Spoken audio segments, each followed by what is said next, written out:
Hola, en este vídeo vamos a explicar cómo se estructuraría una creación multidisciplinar basada en un poema. Empecemos hablando de la creación multidisciplinar, que es la que abarca varias disciplinas.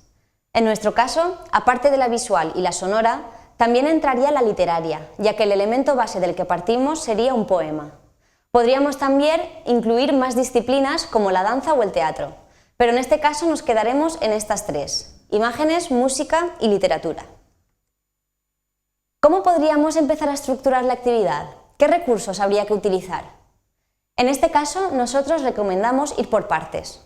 En primer lugar, se debería elegir el poema para, basándose en él, crear el resto de contenidos. Después, una opción sería crear el material visual bien estructurado, como por ejemplo una animación con personajes. Y a raíz de este, crear el material sonoro como los efectos de sonido o el diálogo entre los personajes. Pero también hay muchas más opciones. Por ejemplo, a partir del poema se podría enfocar la atención en el material sonoro y que la parte visual fuera abstracta y no muy llamativa, para que la atención se centrara en la parte auditiva o musical.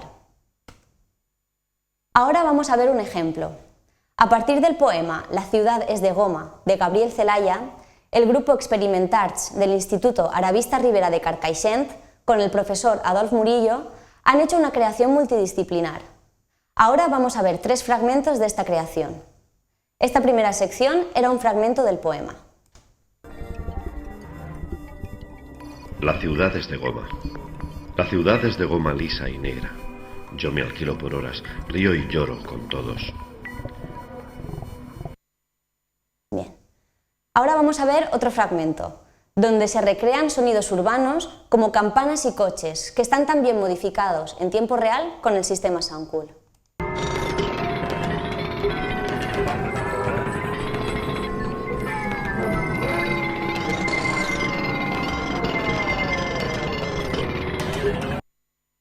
Y ahora, para acabar, vemos esta última parte.